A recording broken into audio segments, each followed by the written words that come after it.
को ले चलते हैं विधानसभा, जहां पर बजट सत्र के दौरान वित्त मंत्री तो लगा कि ठीक है, नहीं पढ़े हैं, ठीक नहीं पढ़े। बजट के पेज 7 नंबर में, 7 में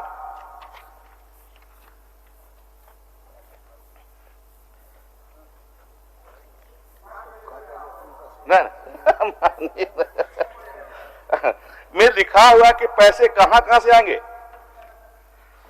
और फिर पैसे जो राजस्व हमारा बढ़ रहा है वो कहां से आएंगे। ये है हमारा, आपको पढ़ के सुना देते हैं। स्टेट ऑन टैक्स से बढ़ोतरी है 1595.92, स्टेट नॉन टैक्स से 1006 से 79 रुपये 0.66, grants in aid 2052.48, borrowing and advance से 3508। ये है हमारा इंक्रीज है, एस्टिमेटेड इंक्रीज है बजट में। बजट के रेवेन्यू साइड में एस्टिमेटेड इंक्रीज है।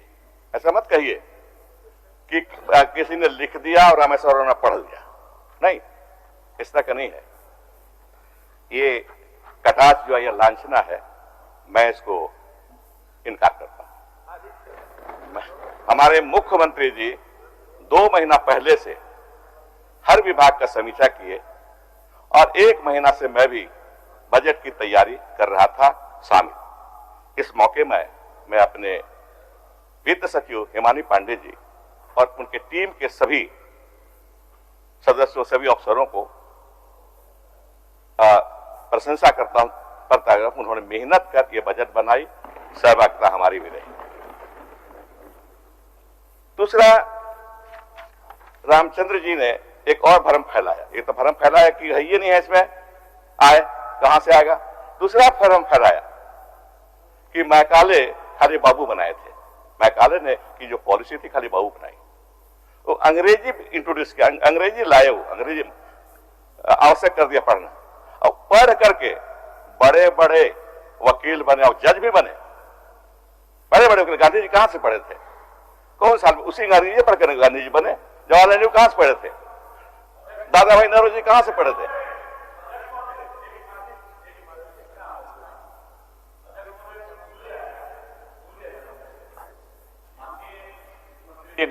हम लोग बहुत धैर्य के साथ माननीय वित्त मंत्री जी की भावनाओं को सुन रहे हैं। लॉर्ड मैकाले ने जो शिक्षा नीति लाया महोदय, वो शिक्षा नीति का प्रारूप यही रहा कि गौ से गधा पढ़ना जायज रहा और गौ से गणेश पढ़ाया तो सांप्रदायिक हो गया महोदय। ठीक, चलिए माननीय मंत्री जी, ठीक, ऐसा है। मैंने ये नहीं कहा, माननीय मंत्री जी बोलिए, आप बोलिए जी। मैंने ये नहीं कहा कि बड़ी अच्छी नीति लाए, मैंने ये कहा कि उन्होंने खाली बाबुए बने, उस पर मैंने कहा कि भ्रम हो जाएगा। बच्चे पढ़ रहे हैं अभी, अब वो समझे खाली बाबुए बने। ट्रेंड शिक्षा नीति लाए मैकाले, और तो कहीं नहीं। और बड़े बड़े जज भी बने, वकील बने, बढ़कर जितने बड़े बड़े वकील हुए उस समय के सब अंग्रेजी पढ़े लिखे थे। तो ये एक भ्रम फैलता समाज में। अभी जो बच्चे सुन रहे होंगे, पढ़ेंगे, कल ये छापेगा तो लगेगा कि कोई उस समय कोई वकील नहीं था, कोई जज नहीं था इंडियन। नहीं, उसे नहीं, हाँ किया, यही देकर के गया हमारे देश में और काले ने। और इसका सुनिए, भाग्य के बाद नहीं सुनिए, हमको अफसोस है कि हमारे भाई रामचंद्र जी नहीं है ना। हाँ, सुनिए। इसके बाद कल जब स्टीफन बाबू बोल रहे थे तो उनके दिल में दर्द झलक रहा था, चिंता थी। उन्होंने क्या कहा, रहिए पढ़िए, उसको छोड़ दीजिए। अभी हमको अधिकार है ना, हम किसका नाम ले, वो तो हमारा अधिकार है। ये तो हमारा अधिकार है ना बाबू। हाँ, स्टीफन बाबू की चिंता थी, हमारी भी चिंता, और हम सबकी, हमारी और आपकी भी होनी चाहिए। जिस व्यक्ति ने, जयपाल सिंह जी ने झारखंड की कल्पना की, इन्होंने कहा कि उसको भूलते जा रहे हैं। अगर भूलेंगे तो आने वाला इतिहास भी हमको नहीं भूलेगा। उसको याद रखना, क्या थे, क्या किया उन्होंने, याद रखना है। इसमें बाबू इस साल से हमारी पार्टी ने शुरू किया है। 3 जनवरी 1903 का उनका जन्म हुआ था टकरा गांव में। मैं गया, पार्टी के लोगों को ले गया, फूल माला चढ़ाया, और अगले बार भी यही करूंगा। याद रखना है हमको, सिर्फ बोलना नहीं है, याद रखना है हमें। कम से कम साल में 1 बार 2 बार याद करना है, ये मैं बताना चाहूंगा। महोदय, ये भी जानना हमको जरूरी है, हाँ ये भी जानना जरूरी है हमको कि जयपाल सिंह के भाई जयपाल सिंह ने शुरुआत की, जो आंदोलन शुरुआत किया जयपाल सिंह जी ने, उसको आगे बढ़ाया गुरुजी ने, आगे बढ़ाया गुरुजी ने। आई एम ए कीन स्टूडेंट ऑफ हिस्ट्री। मैं इतिहास का एक हिंदी क्या कीन का बोलेंगे, कोई बात बता दीजिए कीन का क्या होगा भाई? कीन स्टूडेंट ऑफ हिस्ट्री। थोड़ा अंग्रेजी पढ़े तो उस जमाने में हिंदी थोड़ा सा गड़बड़ा जाते हैं। कीन स्टूडेंट थे, मैं समझिए, अरे बहुत रुचि से पढ़ते थे इतिहास। मैं कह सकता हूं जयपाल सिंह के बाद झारखंड आंदोलन को आगे बढ़ाया गुरुजी ने, और इसलिए प्रशंसा करता हूं जो शुरुआत बिरसा मुंडा जी ने किया, पोटो हो ने किया, संथाल में सिद्धू कानू ने किया, वीर बुधु भगत ने किया, उसी को आगे बढ़ाया गुरुजी। लड़ाई किसकी लड़ी?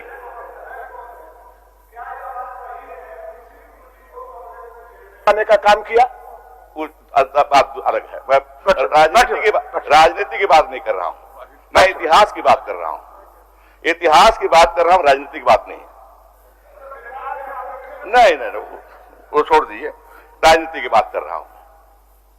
वो लड़ाई बिरसा मुंडा जी ने लड़ाई शुरू की थी माटी के लिए और महाजनों से शोषण के विरुद्ध में, और वही काम किए गुरुजी कर रहे किए। और आज झारखंड में हम लोग हैं, आज झारखंड में है। मैं सोचा था कि मैं आपको हाउस को बताऊं कि बार बार जो कुछ लोग बोलते हैं कि सेंटर ने पैसा दिया, केंद्र ने पैसा दिया। भैया मेरे, सेंटर ने कोई मेहरबानी नहीं की। जैसा कि प्रदीप जी ने बता दिया, इसमें डिटेल में नहीं जाऊंगा, मेहरबानी नहीं की। हमारा हक है, हमारा अधिकार है उसका, उस पैसे पर। कहां कौन कहता है कि सेंटर ने पैसा दिया? मेरा अधिकार है, राज्य का अधिकार है, ये समझे। और राज्य को छोटा नहीं करना चाहिए, चाहे हम इधर हो चाहे आप अब या उधर जाए या इधर जाए। इस बात का एहसास हमें होना चाहिए कि केंद्र का अधिकार है उस पैसे पर, और हम ये कह करके कि केंद्र का पैसा है, राज्य को छोटा नहीं करें। राज्य छोटा होता है उससे, राज्य को छोटा नहीं करें, ये मैं कहना चाहूंगा। फिर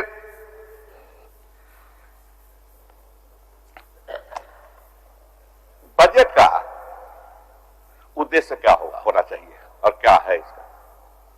बजट का उद्देश्य है, आप भानु जी बढ़िया से जानते होंगे, वो बचपन से पढ़ाई पढ़े, रीडिस्ट्रीब्यूशन ऑफ इनकम है। उन्हें बचपन से पढ़े, जहां पढ़े हैं वो पढ़े हूं।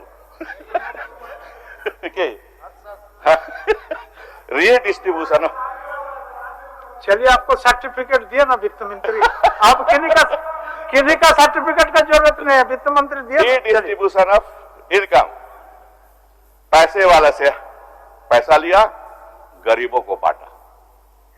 ये आर्थिक न्याय, सामाजिक न्याय हमारे बजट का उद्देश्य है। दरअसल है, मैं फिलॉसफी कहूंगा, मैं खाली ऑब्जेक्टिव नहीं है, फिलॉसफी है। काजी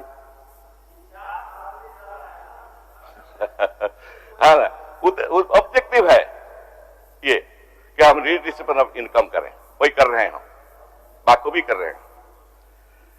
ये आंकड़े सभी पढ़ चुके हैं, विभाग वगैरह सब कर रहे हैं, उस पर नहीं जाऊंगा। मोटा मोटी जो उद्देश्य है उस पर बोलूंगा।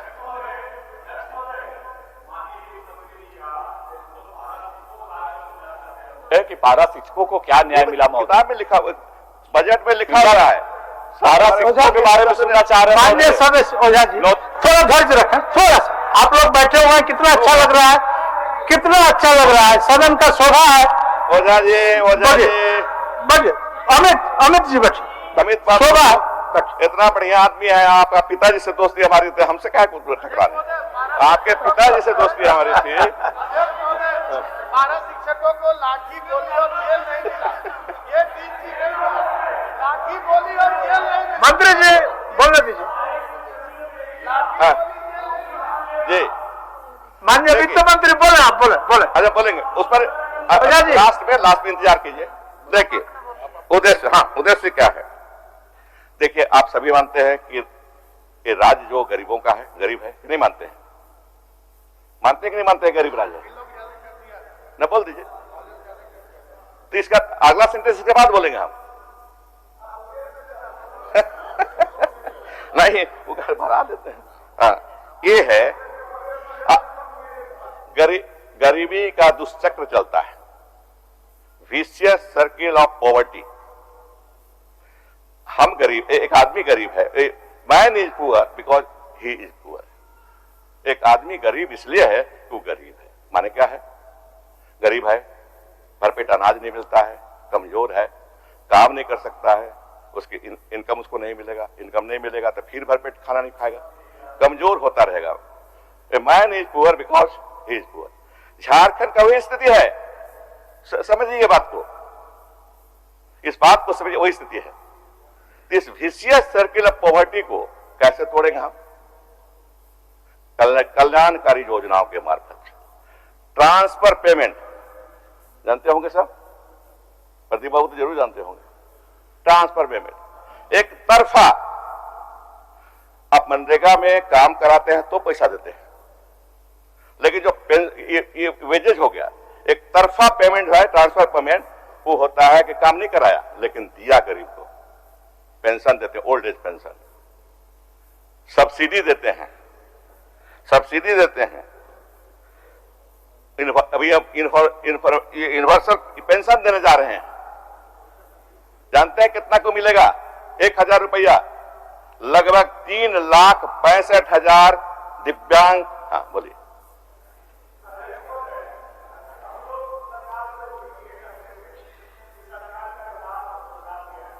बेरोजगारों के नौकरी पर आएगा, नियोजन नीति जो रद्द किया है उस पर आएगा, अपराध, उग्रवाद, बलात्कार की घटनाएं जो बढ़ रही है उस पर आएगा, पारा शिक्षकों पे आएगा, आंगनबाड़ी के सेविकिया और सहायिका पर आएगा, सभी बेरोजगार लोगों के जो भत्ता देना है उस पर आएगा, 3 लाख रुपया जो प्रधानमंत्री आवास का पैसा देना था राज्य सरकार को उस पर आएगा।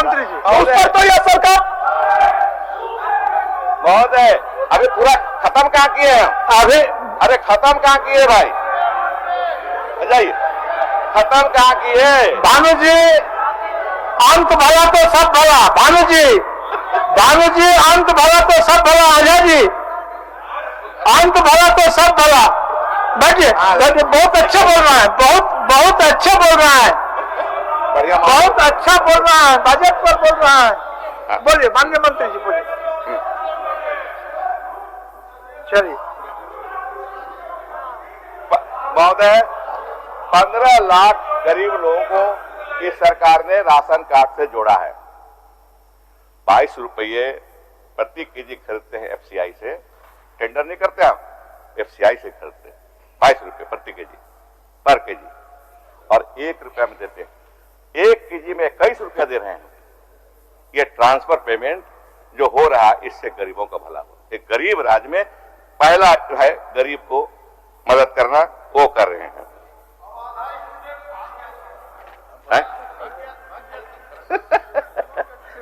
मैं कंक्लूड कर दें, दो चार मिनट सुन रहे। अरे हमको शौक है ना बोलने का भाई, लिखाएगा ना प्रदीप जी, लिखाएगा।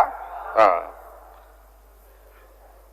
फिर ट्रांसफर पेमेंट तो इसको नहीं कहेंगे, लेकिन वेज बढ़ा करके, मजदूरी बढ़ा करके इसको पॉकेट भर रहे हैं हम। किसका?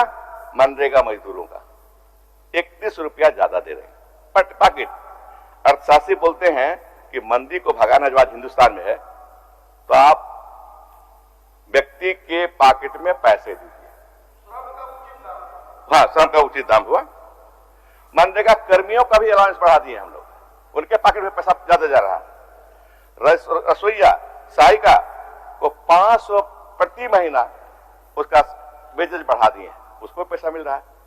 जो अर्थशास्त्री कहते हैं, बड़े बड़े अर्थशास्त्री, मंदी को दूर करने के लिए उपाय बताया, हिंदुस्तान का अर्थशास्त्री मनमोहन सिंह जैसे अर्थशास्त्री ने कहा कि हाथ में पैसे दो, मंदी भागेगा। भारत सरकार नहीं दी सर, भारत सरकार को पैसा नहीं दी, लोन दी और हम पैसा दे रहे हैं, पॉकेट में दे रहे हैं, हाथ में दे रहे हैं, पॉकेट में दे रहे हैं। ये अब कहते हैं किसानों का दो चार कहेंगे, एक दो ज्यादा नहीं बोलेंगे, चले गए हैं, फिर भी कुछ तो बोलना है ना, ऐसे कैसे होगा। देखिए किसान कर्ज माफी के पीछे फिलॉसफी क्या है, हमारी दर्शन क्या है। आप सभी किसान हैं, आपने कहावत सुनी है, उस कहावत की सच्चाई है। भारत का किसान कर्ज में जन्मता है, कर्ज में जीता है और कर्ज में ही मर जाता है कि नहीं? आप पढ़े कि नहीं पढ़े? बोलिए, समझ होता है।